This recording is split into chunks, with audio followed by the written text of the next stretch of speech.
இணைந்து கொண்டிருக்கின்றோம். இன்றைய நாள் நிகழ்ச்சியின் தலைப்பு பகுதியின் வாயிலாக குறிப்பாக ஒவ்வொரு நாளும் அந்த நாளில் பெரிதாக பேசப்படுகின்ற ஒரு விடயம் தொடர்பாக நாங்கள் இந்த தலைப்பு பகுதியிலே கதைப்பது அதிகம். அந்த வகையில் இன்றைய காலை வேளையிலே நான் சொல்லியிருந்தேன், மழையுடனான காலநிலை நிலவுகின்றது. குறிப்பாக ஓரிரு நாட்கள் எங்களுடைய காலை பொழுது மழையுடனே ஆரம்பிக்கின்றது மாதிரி சொல்லியிருந்தேன். அதே போல இன்றைய நாளுக்குரிய தலைப்பு பகுதியும் நாங்கள் அது சார்ந்ததாகவே கதைக்கலாம் என்று பார்க்கின்றோம். குறிப்பாக மாரி காலத்தை சொல்லுவோம், ஒவ்வொரு காலம் இருக்குத்தானே. அதே போலதான் இந்த மாரி காலம் குறிப்பாக டிசம்பர் மாதத்துடனே முடிந்துவிடும்.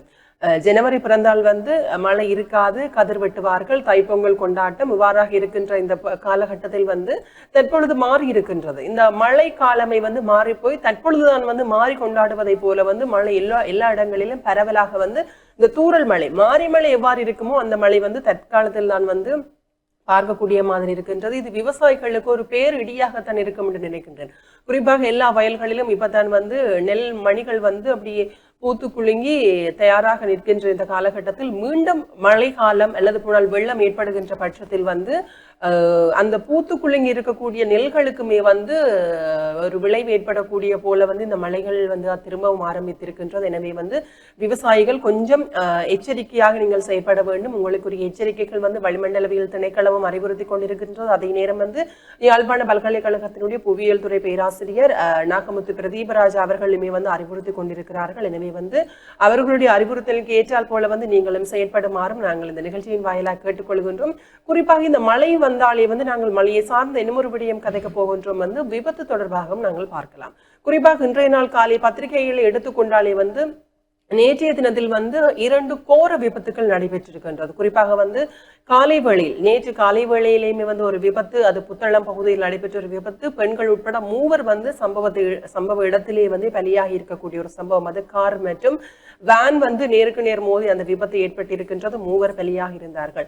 அந்த ஒரு துயரத்திலிருந்து நாங்கள் மீளாத நேரத்தில் மாலை 4:40 மணியளவில் கிளிநொச்சி பரந்தனில் ஒரு விபத்து ஏற்பட்டிருக்கின்றது. கார் மற்றும் தனியார் பேருந்து நேருக்கு நேர் மோதி விபத்து. அதில் 4 பேர் ஸ்தலத்திலேயே பலியாக இருக்கிறார்கள். இதுவும் ஒரு பெரிய ஒரு விடயம். நேற்று காலையிலும் மாலையிலும் ஒரு பெரிய ஒரு துயர சம்பவம் பதிவாகி இருக்கின்றது.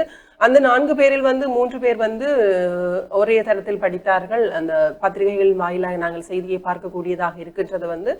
இவ்வாறான விபத்துகள் மழை காலத்தில் அதிக அளவில் ஏற்படக்கூடிய ஒரு விபத்துகளாகத்தான் பார்க்கப்படுகின்றது. குறிப்பாக இந்த வீதிகள் மழை தண்ணி தேங்கி நிற்பதால் வீதிகள் ஒரு வழுக்கும் நிலை காணப்படுகின்றது. அதே நேரத்தில் எங்களுடைய வாகனங்களுக்கு பிரேக் பிடிப்பது ஒரு குறைவான ஒரு தன்மையாத்தான் காணப்படும். இந்த வீதி ஈரமான ஒரு மழை தண்ணி உள்ள வீதியில் பிரேக் பிடிக்கின்ற பொழுது ஒரு கடினமாக இருக்கும், வலிக்கு கொண்டு செல்கின்ற ஒரு தன்மை காணப்படும். எனவே இந்த மழை காலத்தில் வீதியில் பயணிப்பவர்கள் பொறுமையுடன் பயணிக்க வேண்டும். உங்களுடைய வேக கட்டுப்பாட்டை இழந்து நீங்கள் பயணிக்கின்ற பொழுது இவ்வாறான விபத்துகள் ஏற்படுவதற்கான வாய்ப்பு காணப்படும். இந்த காலை வேளையிலே பிள்ளைகளை பாடசாலைக்கு ஏற்றி செல்பவர்கள் அல்லது போனால் வேலைக்கு நீங்கள் செல்பவர்கள் ஒரு கொஞ்சம் நேரம் முந்தி எழும்பி உங்களுடைய வேலைகளை எல்லாம் முடித்துவிட்டு நீங்கள் கொஞ்சம் ஆறுதலாக வேலைக்கு செல்லுகின்ற பொழுது இந்த விபத்துக்களை நாங்கள் தவிர்த்து கொள்ள முடியும். அறக்க வெளிக்கிட்டு 7:30 ஸ்கூலுக்கு 7:20 வீட்டில இருந்து வெளிக்கிடுகின்ற பொழுது நாங்கள் அப்பொழுதுதான் ஸ்பீடா போய் இவ்வாறான விபத்துக்களை நாங்கள் சம்பவிக்க நேரிடும். எனவே இந்த மழை காலத்தில் வீதி விபத்துக்கள் நிச்சயம் ஒரு தவிர்க்க முடியாத ஒரு விடயமாகத்தான் இருக்கின்றது. அந்த தவிர்க்க முடியாத விடயத்தையும் நாங்கள் அவதானமாக கவனமாக இருந்து அந்த விடயத்தில் இருந்தும் நாங்கள் பாதுகாப்பு பெற வேண்டும். சரி ஹரிஹரன், நீங்க என்ன நினைக்கிறீங்க? நிச்சயமாக இந்த வீதி விபத்துகள் வரும்பொழுது கடந்த வருடத்தை பார்க்கும்போது 2025 பார்க்கும்போது 2025 வீதி விபத்துகள் அதிகரித்த ஆண்டாக தான் இருந்தது. 2024 ஒப்பிடும்போது 2025 வீதி விபத்துகள் அதிகரித்து. குறிப்பாக 2025 2545 வீதி விபத்துகள் மொத்தமாக இலங்கையிலே பதிவாகி இருக்கிறது. அதில் 2692 பேர் மரணமடைந்திருக்கிறார்கள்.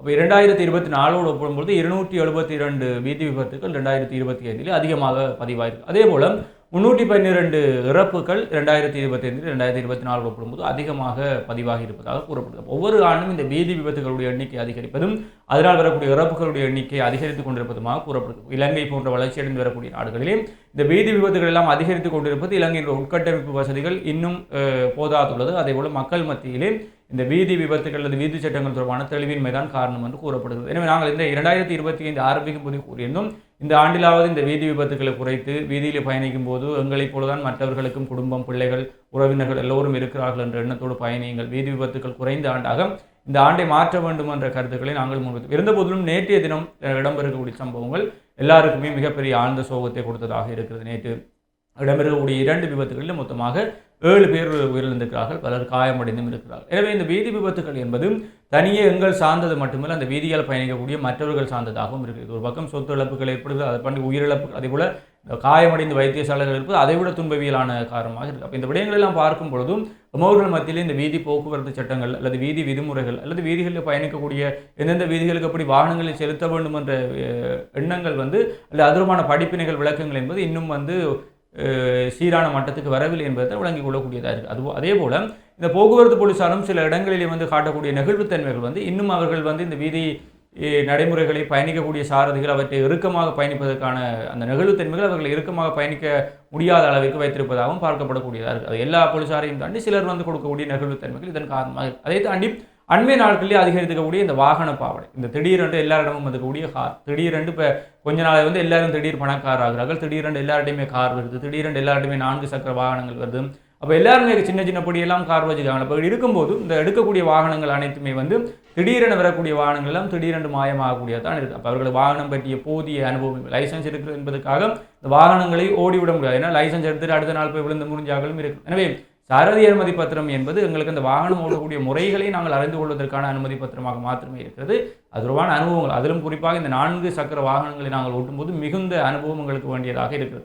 ஏன்னா 4 சக்கர வாகனங்கள் பாரிய விபத்துகளை ஏற்படுத்தக்கூடிய பாரிய உந்தத்தில், இந்த விசையும் வேகமும் சேர்ந்து பாரிய உந்தத்திலே தாக்குதல்களை நடத்தக்கூடியதாக இருக்குது. எனவே அன்றைக்கு திடீரென எல்லாரிடம் அதிகரிக்கக்கூடிய வாகனங்கள், சின்னப்படியில்கிட்ட வந்துக்கக்கூடிய காசு, அதிலிருந்து அவங்க வாங்கியிருக்கக்கூடிய கார்கள், இன்றைக்கு அண்மையில் இந்த போதைப்பொருள் வியாபாரிகளை இவர்கள் இந்த அரசு இந்த போதை ஒழிப்புக்கு எதிரான செயற்திட்டத்திலே போதைப்பொருள் வியாபாரிகளை கைது செய்யும்போது அவர்களிடம் இந்த பெருமளவிலான வாகனங்கள் இருந்தது. அப்போ திடீரென பணக்காரானவர்களுக்கான விசாரணைகள் நடைபெற்றுக் கொண்டு அவர்களிடமும் இந்த வாகனங்கள் இருக்குது. நாங்களே சாதாரணமாக பார்த்தா ஏரியாக்களில் சும்மா திரிஞ்சவங்க, நாங்கள் வேலையை பட்டி எழுக்கி இரவு பகல் உழைச்சி 3-4 வேலைக்கு போய் உழைச்சி ஒரு புது பைக் கூட வாங்கலாம் இருக்கிறோம். ஆனால் திடீரென்று சும்மா இருக்கிறவங்க காரெல்லாம் வாங்கக்கூடிய, அப்போ இந்த திடீரென வரக்கூடிய பணமூத்தல் வாங்கக்கூடிய வாகனங்கள் அவர்கள் அது போதிய அனுபவங்கள் இல்லாமல் அல்லது வீதிகளிலே அந்த 4 சக்கர வாகனங்கள் எப்படி செலுத்த வேண்டும் என்ற போதிய அனுபவ பாடங்கள் இல்லாமல் அவற்றை செலுத்தும் போது இவ்வாறான வாகன இந்த வீதி விபத்துகள் ஏற்படக்கூடியது. எனவே நாங்கள் மீண்டும் கூறிக்கொள்வதும் 2025 கடந்து விட்டது, 2026 கொஞ்சம் விழிப்புணர்வோடு இந்த வீதிகளிலே பயணிக்க சொல்லும். ஏன்னால் அந்த டித்வா பீரியடுக்கு பிறகு வீதிகள் பாரிய அளவிலே மோசமடைந்தது. வீதிகளால்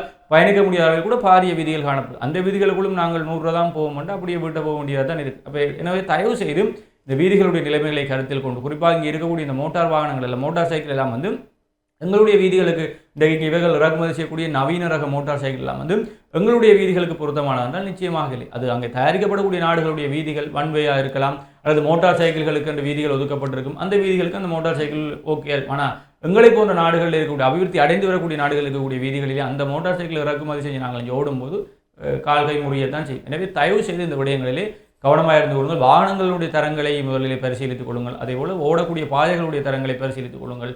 சரணட மாற்றத்தை பார்த்துக் கொள்ளுங்கள். அதே போல் இந்த மழை காலங்களிலே கொஞ்சம் கவனமாக இருந்து கொள்ளுங்கள். மழை காலத்திலே என்னவும் நடக்கலாம் என்பதை விளங்கிக் கொள்ளும். எனவே 2026 இந்த வீதி விபத்துகள் இனி வரப்போகிற மாதங்களிலாவது குறைந்த ஆண்டாக இந்த ஆண்டை மாற்றுவதற்கு அனைவரும் சேர்ந்து முயற்சி செய்வோம் என்பதை தான் நாங்களும் கூறிக்கொள்ளக்கூடியதாக இருக்கிறது.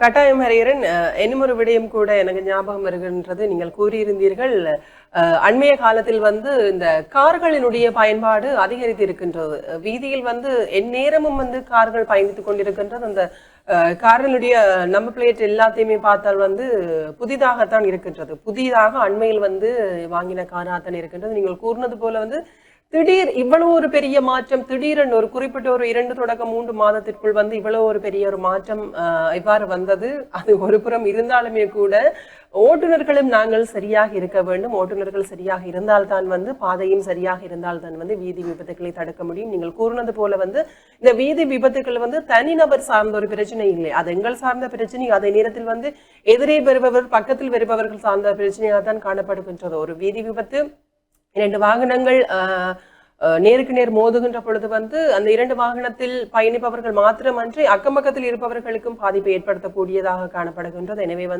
இந்த விடயங்களில் கவனமாகவும் அவதானமாகவும் நாங்கள் செயற்பட வேண்டும். இந்த விபத்துக்கள் அல்லது போல இந்த வீதி விபத்துக்கள் என்கின்ற பொழுதுதான் இந்த மழை ஓரளவு படிப்படியாக குறைந்து கொண்டு சென்றாலுமே வந்து இந்த மழையின் தாக்கம் இன்னும் அதிகரிக்கும். குறிப்பாக வந்து இன்றைய பத்திரிகையில் குறிப்பிட்டிருந்தார்கள் ஜனவரி 15ஆம் தேதி வரையில் இந்த மழையுடனான காலநிலை நிலவும் என்று குறிப்பிட்டிருந்தார்கள். நேற்றைய நாளில் பார்க்கக்கூடிய செய்தியாக இருந்தது இந்த மலைநாட்டிலே வந்து மண் சரிவு அபாய எச்சரிக்கை வந்து மேலும் நீடிக்கப்பட்டிருக்கின்றது. குறிப்பாக ஒரு சில மாவட்டங்களில் விடுக்கப்பட்டிருந்த இந்த மண் சரிவு அபாய எச்சரிக்கை மேலும் நீடிக்கப்பட்டிருக்கின்றது. மண்ணினுடைய ஈரப்பதன் இந்த மழையினுடைய தாக்கம் காரணமாக அந்தந்த பகுதிகளில் வந்து இருக்கின்ற மக்கள் அவதானமாக இருக்க வேண்டும். ஏதாவது பிரச்சனை இருந்தால் வந்து நீங்கள் பாதுகாப்பான இடங்களுக்கு செல்ல வேண்டும், அல்லது போனால் உங்களுடைய பிரதேசத்திலே இருக்கக்கூடிய உங்களுடைய பிரதேச செயலகரை நாடி கொண்டு வந்து உங்களுக்கு ஏற்ற பாதுகாப்பு நடவடிக்கைகளை வந்து நீங்கள் மேற்கொள்ள வேண்டும். இது ஒரு கட்டாயம், ஒரு முக்கியமாக பார்க்கப்பட வேண்டிய ஒரு விடயம்.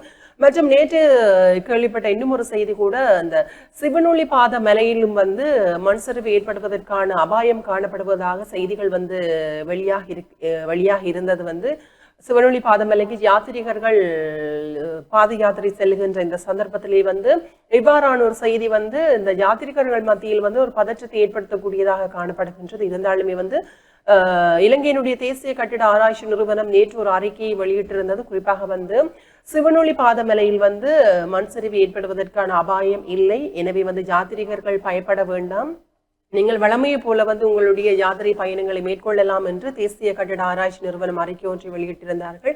இந்த சேதமடைந்த பாதைகள் அனைத்துமே வந்து திருத்தி அமைக்கப்பட்டிருக்கின்றது. அதே நேரத்தில் வந்து அந்த படிக்கட்டுகளுமே வந்து மிகவும் சிறப்பாக பாதுகாப்பான முறையில் மீளவும் போடப்பட்டிருக்கின்றது. படிக்கட்டுகளுக்கான அந்த கைப்பிடிகள் எல்லாம் மீளவும் வந்து திருத்தி சீர் செய்யப்பட்டிருக்கின்றது என்ற ஒரு முழுமையான அறிக்கையை வந்து தேசிய கட்டிட ஆராய்ச்சி நிறுவனம் வெளியிட்டிருந்தார்கள். எனவே வந்து அவர்களும் இந்த யாத்திரிகர்கள் மலைக்கு செல்லும் சிவனொளி பாத மலைக்கு செல்லுகின்ற யாத்திரிகர்கள் வந்து எந்த ஒரு பயமும் இல்லாமல் வந்து நீங்கள் உங்களுடைய இந்த ஒரு பயணத்தையும் வந்து நிறைவு செய்யலாம். அதனை தாண்டி வந்து பல இடங்களில் பல வீதிகள் பல பாலங்கள் வந்து சேதமடைந்திருக்கின்றன. படிப்படியாக ஒவ்வொரு வீதிகளையும் ஒவ்வொரு பாலங்களையும் திருத்தி அமைக்கின்ற பணிகளையும் வந்து முன்னெடுத்து அண்மைய நாட்களாக வந்து ஓரிரு பாலங்களை வந்து புனரமைப்பு பணிகள் எல்லாம் முடிவடைந்து மக்களுடைய பாவனைக்காக கையளித்திருக்கின்றார்கள்.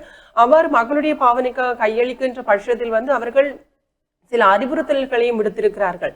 கனரக வாகனங்கள் செல்ல முடியாது, 2 பக்க சாலை, அதாவது ஒரு வழி போக்குவரத்தாக மட்டும் பயன்படுத்தவும், இருவழி போக்குவரத்து பயன்படுத்த வேண்டாம், குறிப்பிட்ட நேரத்தில் குறிப்பிட்ட வாகனங்கள் மட்டும்தான் செல்ல வேண்டும், அந்த வேக கட்டுப்பாடு இந்த வேகத்தில் தான் நீங்கள் பயணிக்க வேண்டும் என்று பல அறிவுறுத்தல்களை வழங்கி இருக்கிறார்கள். குறிப்பாக நாங்கள் பார்த்தோமானால் அண்மைய காலத்தில் தான் புனர் நிர்மாணம் செய்யப்பட்டு உடனடியாக அந்த பாவனைக்காக விடப்படுகின்ற பொழுது வந்து அவர்கள் கூறுகின்ற அறிவுறுத்தல்களை பின்பற்றி நீங்கள் நடந்து கொள்ள வேண்டும். அதனுடன் மலையக பிரதேசத்தில் பார்த்தோமானால் பல வீதிகள் பாதைகள் வந்து தற்பொழுது வரைக்கும் சீரமைக்கப்படாமல் இருக்கின்றது. எனவே வந்து அந்த விடயங்களையும் வந்து அந்தந்த பிரதேசத்தில் இருக்கின்றவர்கள் அல்லது போனால் தன்னார்வ தொண்டு நிறுவனங்கள் அல்லது போனால் எங்களுடைய தேசிய கட்டிட ஆராய்ச்சி நிறுவனம், வீதி போக்குவரத்து அதிகார சபை இவர்களும் வந்து கவனத்தில் வைத்து அவர்களுக்கான அந்த வீதி பாதையையும் வந்து நீங்கள் சரி செய்து கொடுக்க வேண்டும். ஏனென்றால் பல இடங்களில் வந்து மக்களை அந்த கிராமத்தில் இருப்பவர்களை வந்து தாங்கள் பயணிப்பதற்கு தங்களுக்கு ஒரு வீதி தேவைன்னு தாங்களே முன் வந்து அந்த மண் சரிவுகளால் விழுந்த அந்த பாறைகள் கற்களை வந்து அப்புறப்படுத்தி தங்களுக்கான வீதியை அவர்களே சரி செய்து கொள்கிறார்கள். இவற்றையும் வந்து நாங்கள் சமூக வலைதளங்களின் வாயிலாக பார்த்து கொண்டிருக்கின்றோம். எனவே வந்து வீதி அபிவிருத்தி அதிகார சபை வந்து இந்த விடயங்களையும் கவனத்தில் எடுத்து அவர்களுக்கான வீதிகளையும் நீங்கள் போட்டுக் கொடுக்க வேண்டும். இனிவரும் காலங்களிலாவது நாங்கள் சிந்தித்து இந்த வளிமண்டலவியல் திணைக்களம் சொல்லுகின்ற அத்தனை விடயங்களையும் சிந்தித்து நாங்கள் பாதுகாப்புடனும் வந்து கவனத்துடனும் இருந்து இந்த மழை காலத்தையும் நாங்கள் எதிர்கொள்ள வேண்டும். அதே நேரத்தில் வந்து இணைந்து இந்த வீதி விபத்துக்களை மழையுடனான இந்த காலகட்டத்தில் வந்து நாங்கள் குறைத்துக் கொள்ள வேண்டும் என அறிகிறேன். நிச்சயமா. எனவே நாங்கள் ஏற்கனவே கூறியது போல இந்த 2025 ஒப்பிடும்போது 2026 வீதி விபத்துகள் குறைந்த நாளாகவும் இந்த வீதி விபத்துகளால் ஏற்படக்கூடிய அங்கவீனகம் அல்லது உடல் உறுப்புகள் பாதிக்கப்படுவதை தவிர்த்து இந்த ஆண்டை ஒரு சந்தோஷமான ஆண்டாக மாற்ற வேண்டும். எனவே அப்படி ஆரம்பித்தாலும் இந்த கடந்த 2 நாட்களில் ஏற்படக்கூடிய வீதி விபத்துக்கு அது தொடர்பான பயத்தை தான் மக்கள் மத்தியில் ஏற்படுத்தக்கூடியதாக இருக்குது. அதை தாண்டி அண்மைய தினம் விமல் ரத்நாயக் அவர்களால் வெளியிடப்படக்கூடிய செய்தி என்னவென்றால், இந்த போதைப் பொருளில் வாகனத்தை செலுத்தக்கூடியவர்களுக்கு அதியுச்ச தண்டப்பணம் அல்லது அதியுச்ச தண்டனைகள் வழங்குவதற்கான ஏற்பாடுகள் சட்டவாக்கத்திலே மேற்கொள்ளப்பட்டு கொண்டிருக்கிறது. எனவே இந்த போதையிலே வாகனம் செலுத்துபவர்களும் போதையிலே வாகனம் செலுத்துவதை தவிர்த்து கொள்ளுங்கள். போதையிலே வாகனம் செலுத்துவதால் இலங்கையில் ஏற்படக்கூடிய பாரிய விபத்துகளுக்கு அடிப்படை காரணமாக இருக்கிறது கூட கூறப்படுது. அதேபோல் கடந்த ஆண்டு முதல் 9 மாதங்கள் வரைக்கும் இலங்கையில் அதிக விபத்துகள் ஏற்பட்ட மாகாணமாக வடமாகாணம் இடம்பெற்றிருந்தமே குறிப்பிட்டது. அதிலும் வடமாகாணத்திலே யாழ்ப்பாண மாவட்டம் அதிக விபத்துகளை கொண்ட மாவட்டமாக இருந்தது. அதிலும் குறிப்பாக இந்த சிறிய வீதிகளிலிருந்து பெரிய வீதிகளுக்கு மக்கள் பயணிக்கும் போது அந்த ஒரு ஜங்ஷனுக்கு சின்ன ஒழுங்கைக்கு பெரிய மெயின் ரோடுக்கு வரைக்கும் தான் பாரிய விபத்துகள் யாழ்ப்பாணத்தில் இடம்பெற்றதாகவும் யாழ்ப்பாணத்து வீதி போக்குவரத்து போலீசார் கூறுகின்றார். எனவே இந்த விடயங்களிலே கவனமாக இருந்து கொள்ளுங்கள். மீண்டும் நாங்கள் கூறிக்கொள்வது 2026 இந்த வீதி விபத்துக்கள் மரணங்கள் காயங்கள் இல்லாத ஒரு ஆண்டாக மாற்றிக்கொள்வோம் என்று கூறிக்கொண்டு உங்களிடமிருந்து நாங்கள் விடைபெற்று செல்ல போகிறோம். மற்றும் ஒரு நிகழ்ச்சியில் உங்களை சந்திக்கும் வரை உங்களிடமிருந்து விடைபெற்று செல்லும் நான் என்றும் உங்கள் அன்பின் கரியரன் மற்றும் நான் ரோஹிணி இறந்தவை செல்வம். நன்றி.